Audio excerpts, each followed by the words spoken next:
Las Confesiones de San Agustín, una producción de la Orden de San Agustín y la Orden de Agustinos Recoletos. Libro 5. Profesor en Cartago y Roma y su duda académica, de 28 a 30 años. Capítulo 1. Ofrece a Dios sus confesiones. Recibe, Señor, el sacrificio de mis confesiones de la mano de mi lengua, que tú formaste y moviste para que confesase tu nombre. Y sana todos mis huesos y digan: Señor, ¿quién semejante a ti? Nada en verdad te enseña de lo que pasa en él quien se confiesa a ti, porque no hay corazón cerrado que pueda sustraerse a tu mirada, ni hay dureza humana que pueda repeler tu mano. Antes la abres cuando quieres, o para compadecerte o para castigar, y no hay nadie que se esconda de tu calor. Pero te alaba mi alma para amarte y confiese tus misericordias para alabarte. No cesan ni callan tus alabanzas las criaturas todas del universo, ni los espíritus todos con su boca vuelta hacia ti, ni los animales y cosas corporales por boca de los que las contemplan, a fin de que, apoyándose en estas cosas que tú has hecho, se levante hacia ti nuestra alma de su laxitud y pase a ti, su hacedora admirable, donde está la energía y verdadera fortaleza. Capítulo 2. Nadie puede huir de la presencia de Dios. Váyanse y huyan de ti los inquietos pecadores, que tú le ves y distingues sus sombras.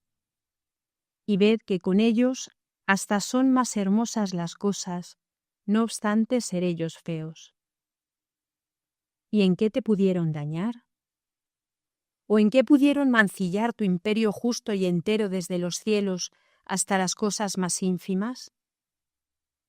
¿Y a dónde huyeron cuando huyeron de tu presencia? ¿Y dónde tú no les encontrarás?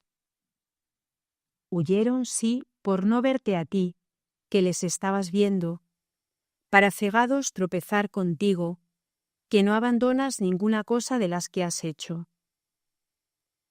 Para tropezar contigo injustos, y así ser justamente castigados, por haberse sustraído a tu blandura, haber ofendido tu santidad y haber caído en tus rigores.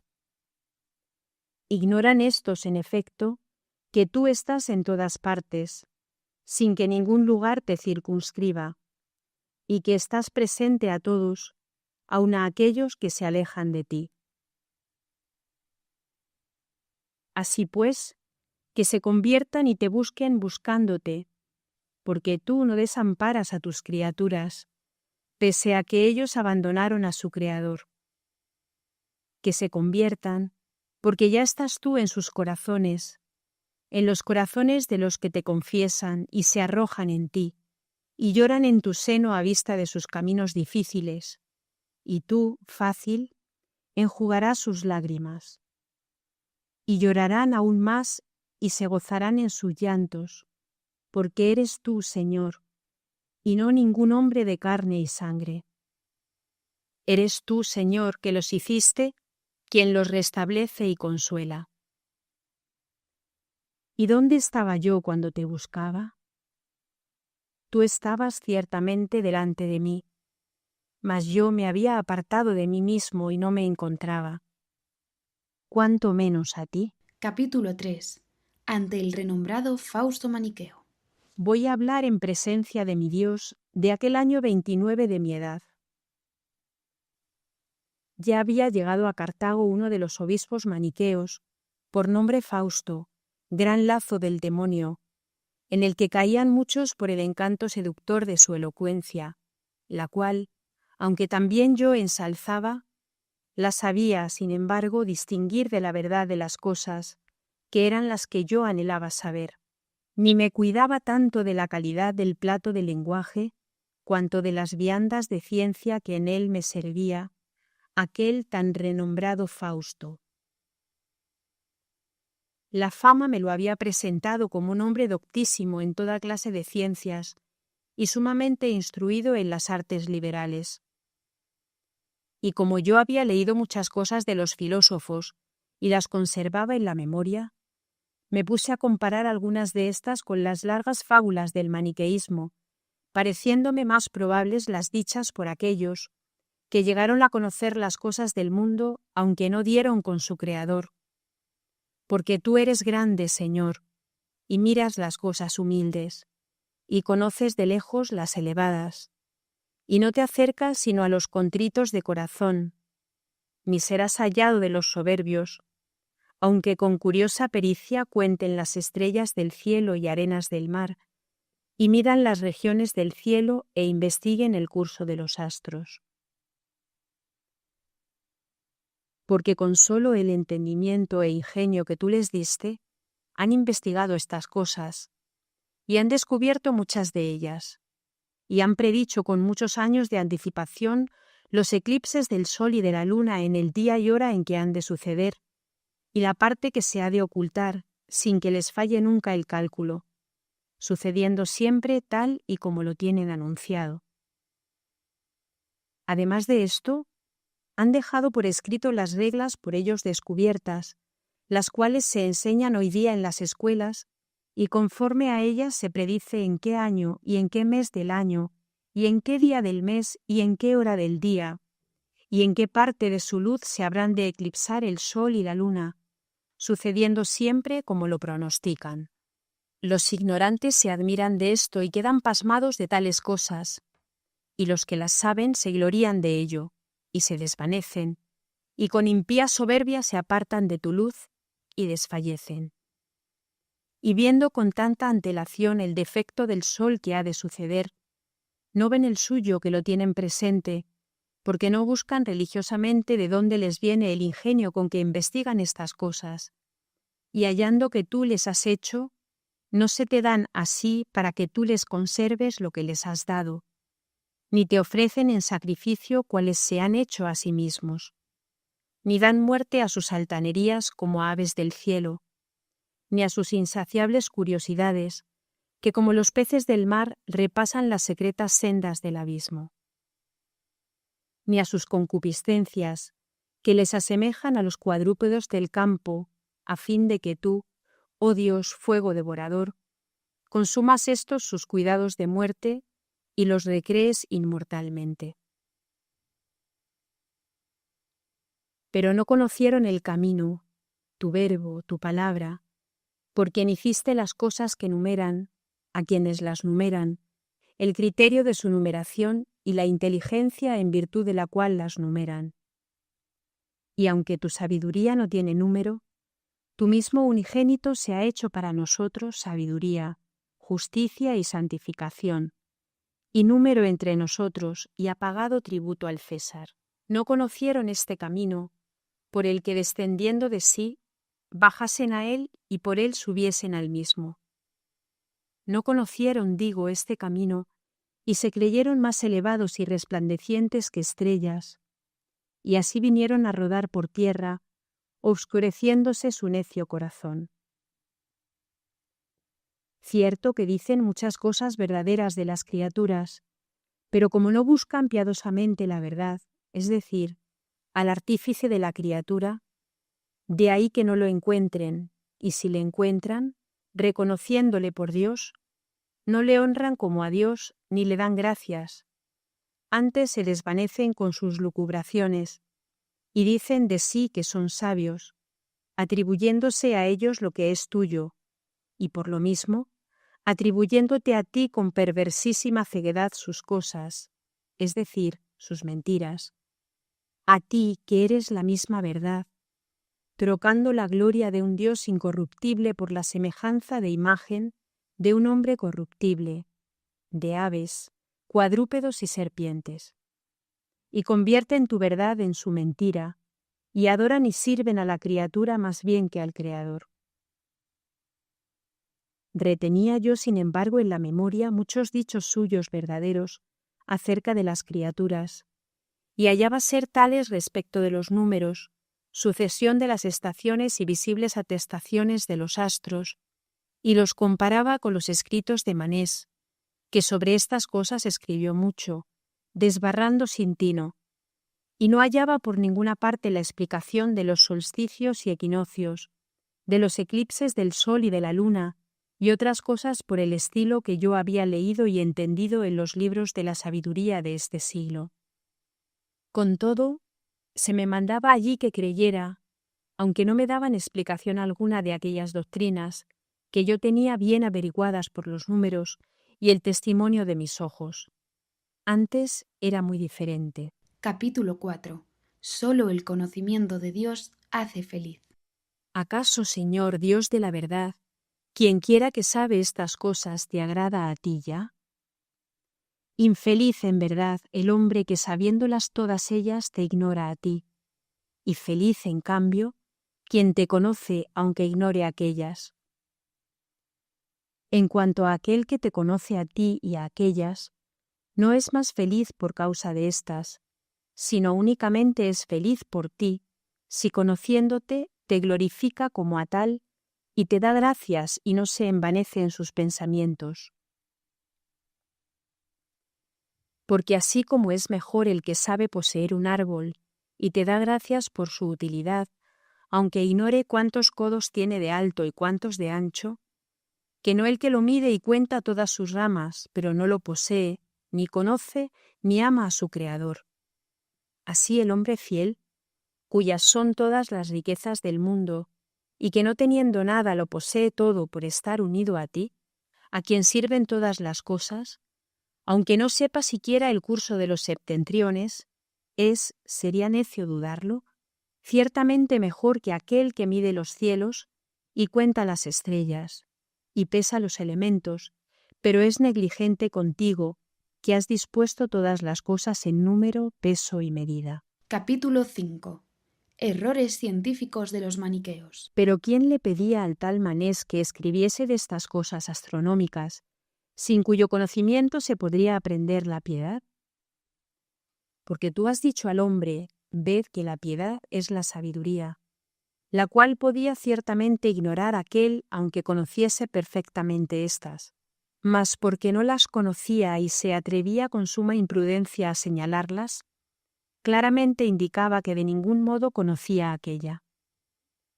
Porque vanidad es ciertamente alardear de estas cosas mundanas, aun sabiéndolas, y piedad, confesarte a ti. Por donde él, descaminado en esto, habló mucho sobre estas cosas para que, convencido de ignorante por los que las conocen bien, se viera claramente el crédito que merecía en las otras más obscuras.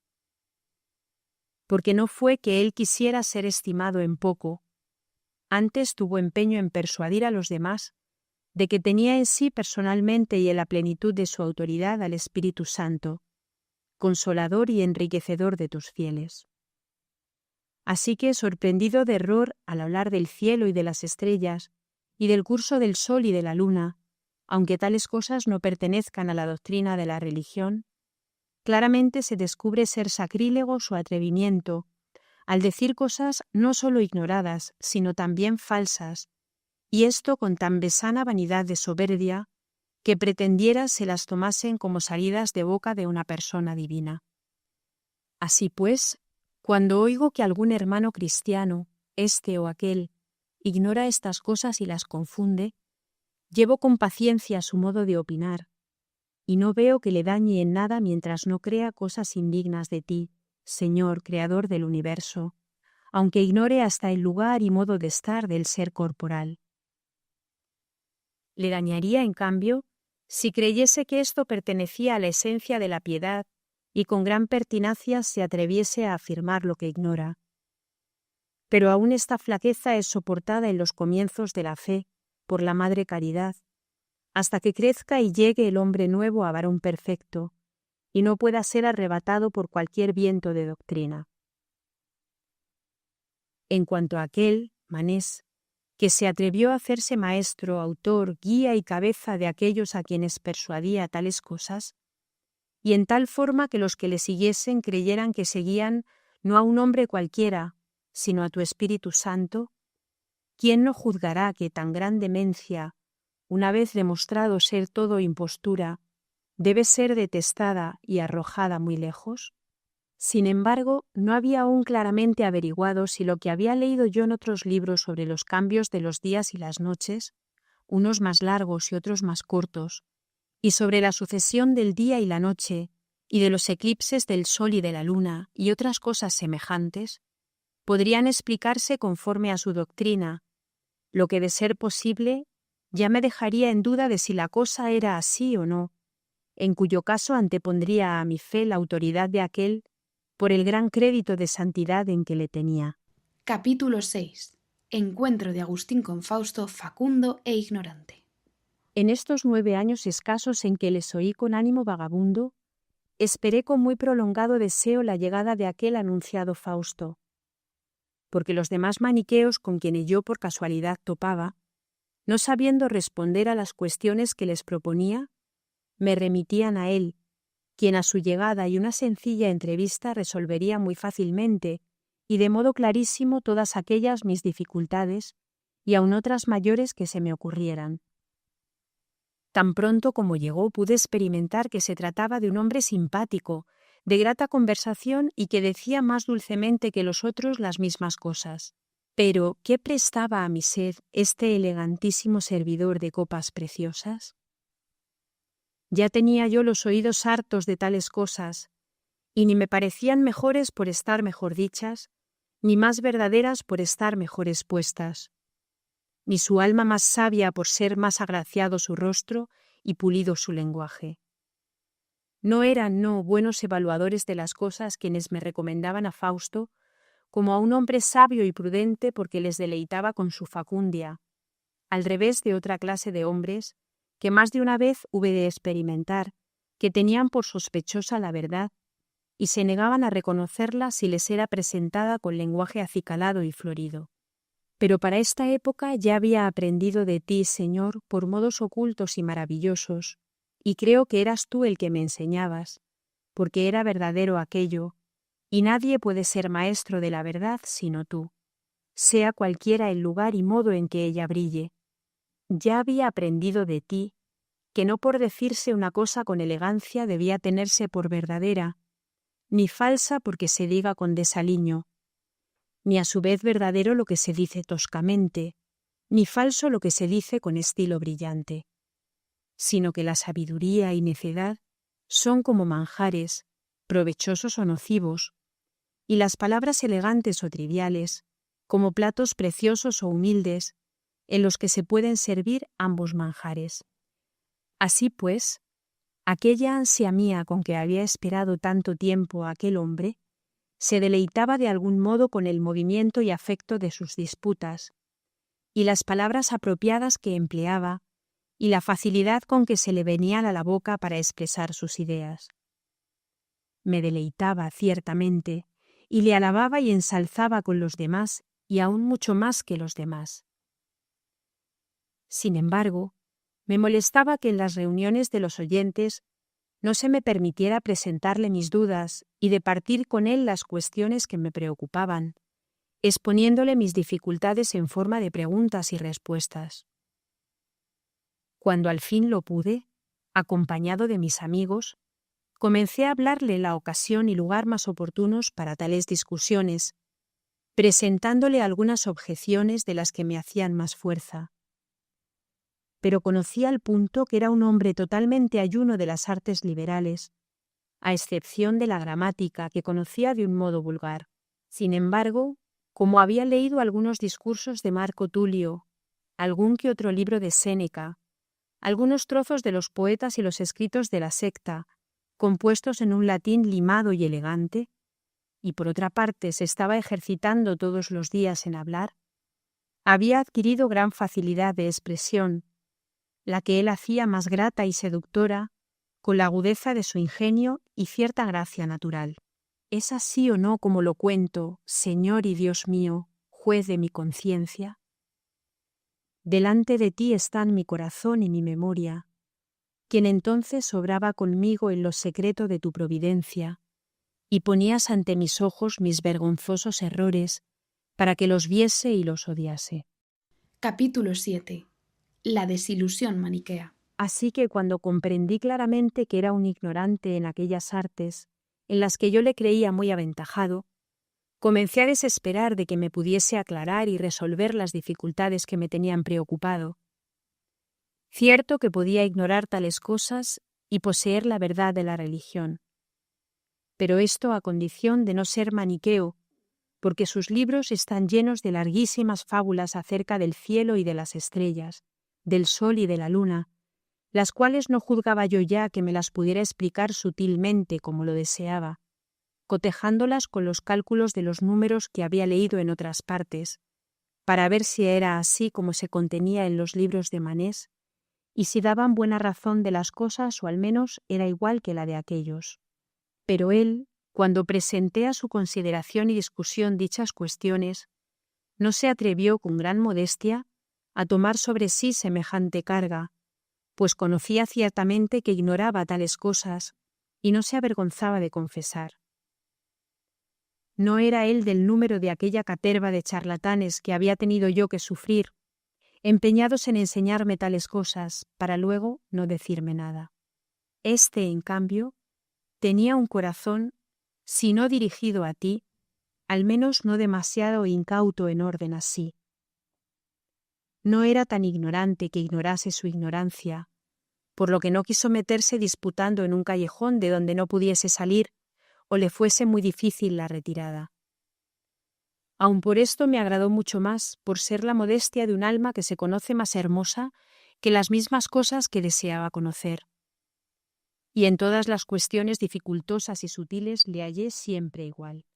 Quebrantado, pues, el entusiasmo que había puesto en los libros de Manés, y desconfiando mucho más de los otros doctores maniqueos, cuando este tan renombrado se me había mostrado tan ignorante en muchas de las cuestiones que me inquietaban, comencé a tratar con él, para su instrucción, de las letras o artes que yo enseñaba a los jóvenes de Cartago, y en cuyo amor ardía él mismo, leyéndole, ya lo que él deseaba, ya lo que a mí me parecía más conforme con su ingenio. Por lo demás, todo aquel empeño mío que había puesto en progresar en la secta se me acabó totalmente apenas conocía a aquel hombre, mas no hasta el punto de separarme definitivamente de ella, pues no hallando de momento cosa mejor, determiné permanecer provisionalmente en ella, en la que al fin había venido a dar, hasta tanto que apareciera otra opción mejor.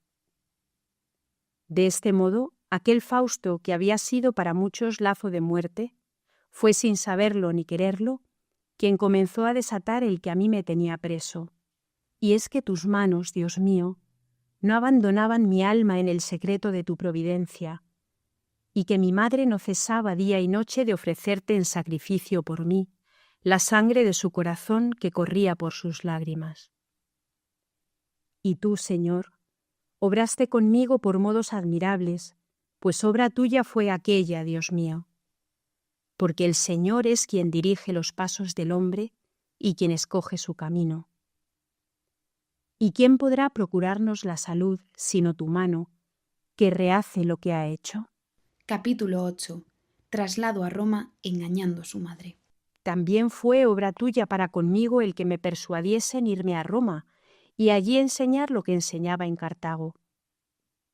Pero no dejaré de confesarte el motivo que me movió, porque aun en estas cosas se descubre la profundidad de tu designio, y merece ser meditada y ensalzada tu siempre presente misericordia para con nosotros, porque mi determinación de ir a Roma no fue por ganar más ni alcanzar mayor gloria, como me prometían los amigos que me aconsejaban tal cosa, aunque también estas cosas pesaban en mi ánimo entonces, sino la causa máxima y casi única era haber oído que los jóvenes de Roma eran más sosegados en las clases, merced a la rigurosa disciplina a que estaban sujetos, y según la cual no les era lícito entrar a menudo y en tropel en las aulas de los maestros, que no eran los suyos, ni siquiera entrar en ellas sin su permiso. Todo lo contrario de lo que sucedía en Cartago, donde es tan torpe e intemperante la licencia de los escolares, que entran desvergonzada y furiosamente en las aulas y trastornan el orden establecido por los maestros para provecho de los discípulos. Cometen además con increíble estupidez multitud de insolencias que deberían ser castigadas por las leyes, de no patrocinarles la costumbre, la cual los muestra tanto más miserables, cuanto cometen ya como lícito lo que no lo será nunca por tu ley eterna. y creen hacer impunemente tales cosas, cuando la ceguedad con que las hacen es su mayor castigo, padeciendo ellos incomparablemente mayores males de los que hacen. Así pues, me vi obligado a sufrir de maestro en los demás aquellas costumbres que siendo estudiante no quise adoptar como mías. Y por eso me agradaba ir allí, Roma, donde los que lo sabían aseguraban que no se daban tales cosas. Mas tú, Señor, esperanza mía y porción mía en la tierra de los vivientes, a fin de que cambiase de lugar para la salud de mi alma, me ponías espinas en Cartago para arrancarme de allí, y deleites en Roma para atraerme allá, por medio de unos hombres que amaban una vida muerta. Unos haciendo locuras aquí, otros prometiendo cosas vanas allí, usando tú para enderezar mi paso ocultamente de la perversidad de aquellos y de la mía. Porque los que perturbaban mi ocio con gran rabia eran ciegos, y los que me invitaban a lo otro sabían a tierra, y yo, que detestaba en Cartago una verdadera miseria, buscaba en Roma una falsa felicidad. Pero el verdadero porqué de salir yo de aquí e irme allí, solo tú lo sabías, oh Dios, sin indicármelo a mí ni a mi madre, que lloró amargamente mi partida y me siguió hasta el mar. Pero hube de engañarla, porque me retenía por fuerza, obligándome o a desistir de mi propósito o a llevarla conmigo, por lo que fingí tener que despedir a un amigo al que no quería abandonar, hasta que soplando el viento se hiciese a la vela. Así engañé a mi madre, y a tal madre, y me escapé, y tú perdonaste mi pecado misericordiosamente, guardándome lleno de execrables inmundicias de las aguas del mar para llegar a las aguas de tu gracia, con las cuales lavado, se secasen los ríos de los ojos de mi madre, con los que ante ti regaba por mí todos los días la tierra que estaba bajo su rostro. Sin embargo, como rehusase volver sin mí, apenas pude persuadirla a que permaneciera aquella noche en un lugar próximo a nuestra nave, en la memoria de San Cipriano. Y aquella misma noche me partí clandestinamente sin ella, dejándola orando y llorando. ¿Y qué era lo que te pedía, Dios mío, con tantas lágrimas, sino que no me dejases navegar? Pero tú, mirando las cosas desde un punto más alto y escuchando en el fondo su deseo, no cuidaste de lo que entonces te pedía, para hacerme tal como siempre te pedía.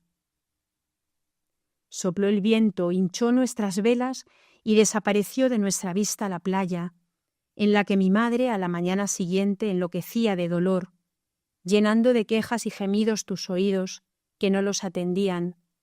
Antes bien me dejabas correr tras mis pasiones, para dar fin a mis concupiscencias y castigar en ella su afecto carnal, con el justo azote del dolor. Porque también como las demás madres, y aún mucho más que la mayoría de ellas, deseaba tenerme junto a sí, sin saber los grandes gozos que tú le preparabas con mi ausencia.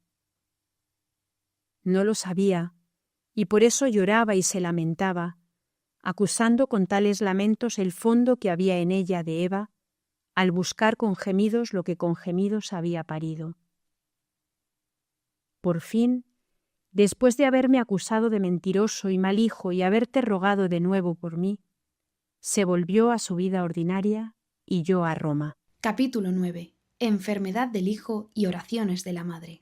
Aquí fui yo recibido con el azote de una enfermedad corporal que estuvo a punto de mandarme al sepulcro, cargado con todas las maldades que había cometido contra ti, contra mí y contra el prójimo, a más del pecado original, en el que todos morimos en Adán, porque todavía no me habías perdonado ninguno de ellos en Cristo, ni éste había deshecho en su cruz las enemistades que había contraído contigo con mis pecados. ¿Y cómo iba a deshacerlos aquel fantasma que colgaba de la cruz, tal como yo creía en él? Porque tan verdadera era la muerte de mi alma como falsa me parecía a mí la muerte de su carne, y tan verdadera la muerte de su carne como falsa la vida de mi alma, que no creía esto. Y agravándose las fiebres, Ya casi estaba a punto de irme y perecer. Pero ¿a dónde hubiera ido si entonces hubiera tenido que salir de este mundo, sino al fuego y tormentos que merecían mis acciones, según la verdad de tu ordenación? No sabía esto mi madre, pero oraba por mí ausente, escuchándola tú, presente en todas partes allí donde ella estaba, y ejerciendo tu misericordia conmigo donde yo estaba, a fin de que recuperara la salud del cuerpo, todavía enfermo y con un corazón sacrílego. Porque estando en tan gran peligro no deseaba bautismo, siendo mejor de niño, cuando se lo pedía a mi piadosa madre, como ya tengo recordado y confesado. Pero había crecido para vergüenza mía, y necio me burlaba de los consejos de tu medicina. Con todo, no permitiste que en tal estado muriese yo doblemente, y con cuya herida, de haber sido traspasado el corazón de mi madre, nunca hubiera sanado. Porque no puedo decir bastantemente el gran amor que me tenía y con cuánto mayor cuidado me paría en el espíritu que me había parido en la carne. Así que no veo cómo hubiese podido sanar si mi muerte en tal estado hubiese traspasado las entrañas de su amor. ¿Y qué hubiese sido de tantas y tan continuas oraciones como por mí te hacía sin cesar? ¿Acaso tú, Dios de las misericordias, despreciarías el corazón contrito y humillado de aquella viuda casta y sobria que hacía frecuentes limosnas y servía obsequios a tus santos? Que ningún día dejaba de llevar su oblación al altar, que iba 2 veces al día, mañana y tarde, a tu iglesia, sin faltar jamás, y esto no para entretenerse en vanas conversaciones y chismorreos de viejas, sino para oírte a ti en los sermones y que tú la oyeses a ella en sus oraciones? ¿Habías tú de despreciar las lágrimas con que ella te pedía no oro ni plata, ni bien alguno frágil y mudable, sino la salud de su hijo? ¿Habrías tú, digo, por cuyo favor era ella tal, de despreciarla y negarle tu auxilio? De ningún modo, Señor. Antes estabas presente a ella, y la escuchabas y hacías lo que te pedía, mas por el modo señalado por tu providencia. No era posible, ¿no?, que tú la engañaras en aquellas visiones y respuestas que le habías dado, de alguna de las cuales hemos hablado ya, y otras que paso en silencio, las cuales conservaba ella fielmente en su pecho y te las recordaba en sus oraciones como firmas de tu mano que debías cumplir. Porque aunque tu misericordia es infinita, tienes a bien hacerte deudor con promesas de aquellos mismos a quienes tú perdonas todas sus deudas. Capítulo 10. Su estado de ánimo en este tiempo. Me restableciste, pues, de aquella enfermedad, y salvaste al hijo de tu sierva por entonces, en cuanto al cuerpo, para tener a quien dar después una mejor y más segura salud. En Roma me juntaba con los que se decían santos, engañados y engañadores. Porque no solo yo trataba con los oyentes, de cuyo número era el huésped de la casa en que yo había caído enfermo y convalecido, sino también con los que llaman electos. Todavía me parecía a mí que no éramos nosotros los que pecábamos, sino que era no sé qué naturaleza extraña la que pecaba en nosotros, por lo que se deleitaba mi soberbia en considerarme exento de culpa y no tener que confesar, cuando había obrado mal, mi pecado para que tú sanases mi alma, porque contra ti era contra quien yo pecaba. Antes gustaba de excusarme y acusar a no sé qué ser extraño que estaba conmigo, pero que no era yo.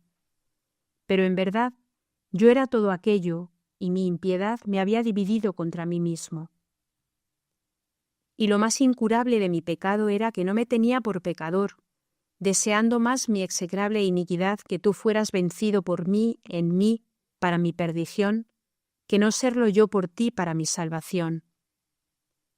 Porque todavía no habías puesto guardia a mi boca, ni puerta que cerrase mis labios, para que mi corazón no declinase a las malas palabras, ni buscase excusa a mis pecados entre los hombres que obran la iniquidad. Y esta era la razón por la que alternaba con los electos de los maniqueos.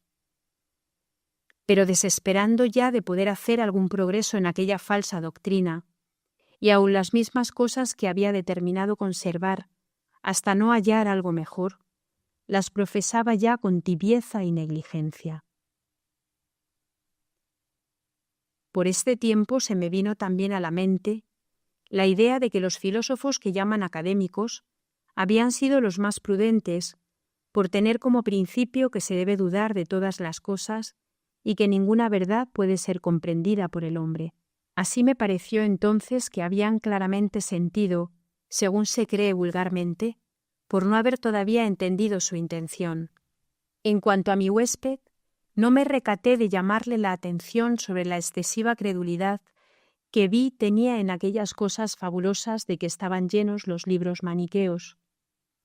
Con todo, usaba más familiarmente de la amistad de los que eran de la secta que de los otros hombres que no pertenecían a ella. No defendía ya esta, es verdad, con el entusiasmo primitivo, mas su familiaridad, en Roma había muchos de ellos ocultos, me hacía extraordinariamente perezoso para buscar otra cosa, sobre todo desesperando de hallar la verdad en tu iglesia, oh Señor de cielos y tierra y Creador de todas las cosas, visibles e invisibles, de la cual aquellos me apartaban, por parecerme cosa muy torpe creer que tenías figura de carne humana y que estabas limitado por los contornos corpóreos de nuestros miembros, y porque cuando yo quería pensar en mi Dios, no sabía imaginar sino masas corpóreas, pues no me parecía que pudiera existir lo que no fuese tal, de ahí la causa principal y casi única de mi inevitable error.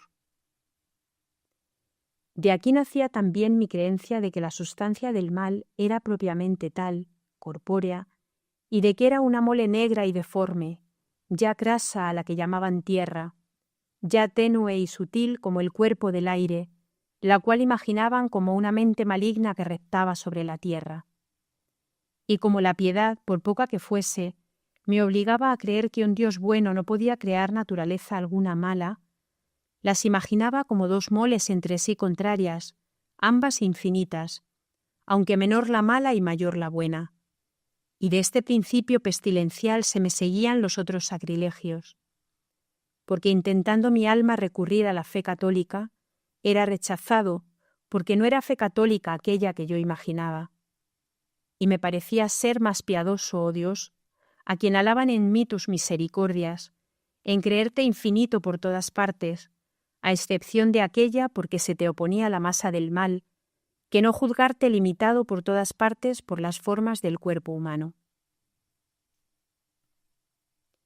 También me parecía ser mejor creer que no habías creado ningún mal, el cual aparecía a mi ignorancia no sólo como sustancia, sino como una sustancia corpórea, por no poder imaginar al espíritu sino como un cuerpo sutil que se difunde por los espacios, que creer que la naturaleza del mal, tal como yo la imaginaba, procedía de ti.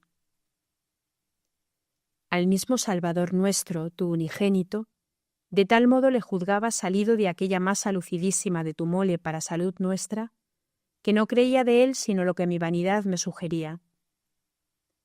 Y así juzgaba que una tal naturaleza como la suya no podía nacer de la Virgen María sin mezclarse con la carne, ni veía cómo podía mezclarse sin mancharse lo que yo imaginaba tal, y así temía creerle nacido en la carne, por no verme obligado a creerle manchado con la carne.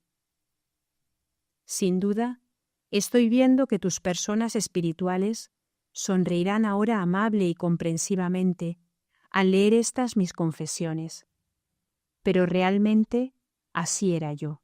Capítulo 11. Las dificultades de las Escrituras.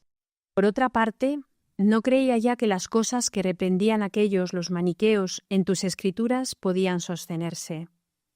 Con todo, de cuando en cuando deseaba sinceramente consultar cada uno de dichos lugares con algún varón doctísimo en tales libros, y ver lo que él realmente sentía sobre ellos.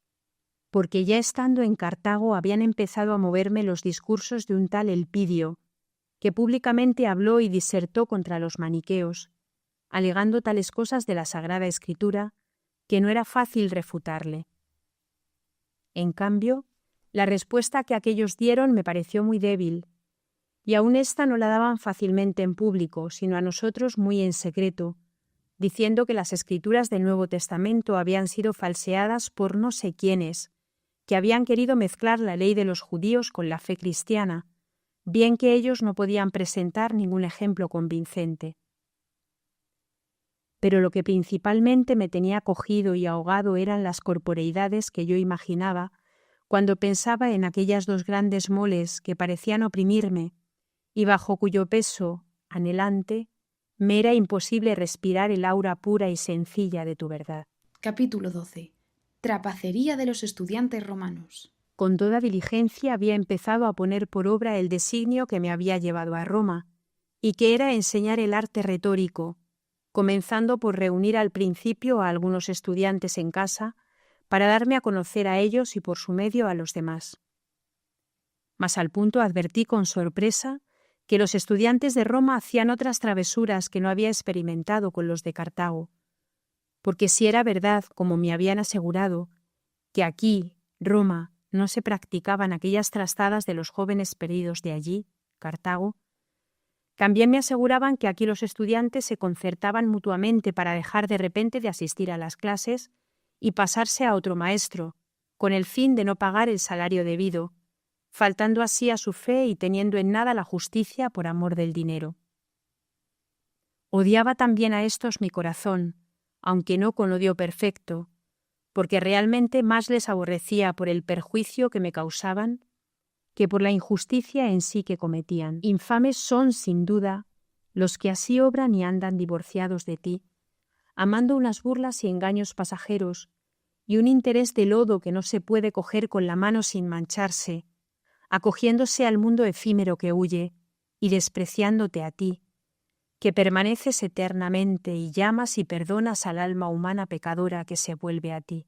Aún ahora mismo siento aborrecimiento a gente tan depravada y descompuesta, si bien deseo que se enmienden, a fin de que prefieran la doctrina que aprenden al dinero, y antes que aquella, a ti, Dios, verdad y abundancia de bien verdadero y paz castísima del alma. Pero entonces, lo confieso, más deseaba que no fuesen malos por mi bien, que no buenos por tu amor. Capítulo 13. Cátedra de Milán. Visita a Ambrosio. Así que cuando la ciudad de Milán escribió al prefecto de Roma para que la proveyera de maestro de retórica, con derecho a usar la posta pública, yo mismo solicité presuroso, por mediación de aquellos embriagados con las vanidades maniqueas, de los que iba con ello a separarme, sin saberlo ellos ni yo, que mediante la presentación de un discurso de muestra, una vez aprobado, fuese yo el designado por el prefecto entonces Símaco. Llegué a Milán y visité al obispo Ambrosio, famoso entre los mejores de la tierra, piadoso siervo tuyo, cuyos discursos suministraban celosamente a tu pueblo la flor de tu trigo, la alegría del óleo y la sobria embriaguez de tu vino. A él era yo conducido por ti sin saberlo, para ser por él conducido a ti sabiéndolo. Aquel hombre de Dios me recibió paternalmente y con afabilidad de obispo se interesó mucho por mi viaje. Yo comencé a estimarle, al principio no ciertamente como a doctor de la verdad, la que desesperaba de hallar en tu iglesia, sino como a un hombre afable conmigo. Le escuchaba con todo cuidado cuando predicaba al pueblo, no con la intención que debía, sino como queriendo explorar su facundia y ver si correspondía a su fama, o si era mayor o menor que la que se pregonaba, quedándome colgado de sus palabras, pero sin cuidar de lo que decía, que más bien despreciaba. Me deleitaba con la suavidad de sus sermones, los cuales, aunque más eruditos que los de Fausto, eran sin embargo menos festivos y dulces que los de éste en cuanto al modo de decir, porque en cuanto al fondo de los mismos no había comparación, pues mientras Fausto erraba por entre las fábulas maniqueas, éste enseñaba saludablemente la salud eterna, porque lejos de los pecadores anda la salud, y yo lo era entonces. Sin embargo, a ella me acercaba insensiblemente y sin saberlo. Capítulo 14. Escuchando a Ambrosio abandona el maniqueísmo y se hace catecúmeno. Y aun cuando no me cuidaba de aprender lo que decía, sino únicamente de oír cómo lo decía, era este vano cuidado lo único que había quedado en mí, desesperado ya de que hubiese para el hombre algún camino que le condujera a ti. Veníanse a mi mente, juntamente con las palabras que me agradaban, las cosas que despreciaba, por no poder separar unas de otras. Y así, al abrir mi corazón para recibir lo que decía elocuentemente, entraba en él al mismo tiempo lo que decía de verdadero, mas esto por grados. Porque primeramente empezaron a parecerme defendibles aquellas cosas, y que la fe católica, en pro de la cual creía yo que no podía decirse nada ante los ataques de los maniqueos, podía afirmarse y sin temeridad alguna, máxime habiendo sido explicados y resueltos una, dos y más veces los enigmas de las Escrituras del Viejo Testamento, que, interpretados por mí a la letra, me daban muerte. Así pues, declarados en sentido espiritual muchos de los lugares de aquellos libros, comencé a reprender aquella mi desesperación, que me había hecho creer que no se podía resistir a los que detestaban y se reían de la ley y los profetas. Mas no por eso me parecía que debían seguir el partido de los católicos, porque también el catolicismo podía tener sus defensores doctos, quienes elocuentemente, y no de modo absurdo, refutasen las objeciones, ni tampoco por esto me parecía que debía condenar lo que antes tenía porque las defensas fuesen iguales. Y así, si por una parte la católica no me parecía vencida, todavía aún no me parecía vencedora. Entonces dirigí todas las fuerzas de mi espíritu para ver si podía de algún modo, con algunos argumentos ciertos, convencer de falsedad a los maniqueos. La verdad es que si yo entonces hubiera podido concebir una sustancia espiritual, al punto se hubieran deshecho aquellos artilugios y los hubiera arrojado de mi alma. Pero no podía. Sin embargo, considerando y comparando más y más lo que los filósofos habían sentido acerca del ser físico de este mundo y de toda la naturaleza, que es objeto del sentido de la carne, juzgaba que eran mucho más probables las doctrinas de estos que no las de aquellos, maniqueos. Así que, dudando de todas las cosas y fluctuando entre todas, según costumbre de los académicos, como se cree, determiné abandonar a los maniqueos, juzgando que durante el tiempo de mi duda no debía permanecer en aquella secta, a la que anteponía ya algunos filósofos, a quienes, sin embargo, no quería encomendar de ningún modo la curación de las lacerías de mi alma, por no hallarse en ellos el nombre saludable de Cristo. En consecuencia, determiné permanecer catecúmeno en la Iglesia católica, que me había sido recomendada por mis padres, hasta tanto que brillase algo cierto a donde dirigir mis pasos. Libro 5. Profesor en Cartago y Roma y su duda académica, de 28 a 30 años. Has escuchado las Confesiones de San Agustín, texto cedido por la Federación Agustiniana Española. Traducción de Fray Ángel Custodio Vega Rodríguez, agustino, revisada por Fray José Rodríguez Díez, agustino Recoleto. Narrado por los miembros de la familia agustiniana, de la Orden de San Agustín y la Orden de Agustinos Recoletos. Producción Blanca Serrano. Producción ejecutiva, Oficina de Comunicación de la Orden de Agustinos Recoletos. Esta obra es una coproducción de la Orden de San Agustín y la Orden de los Agustinos Recoletos.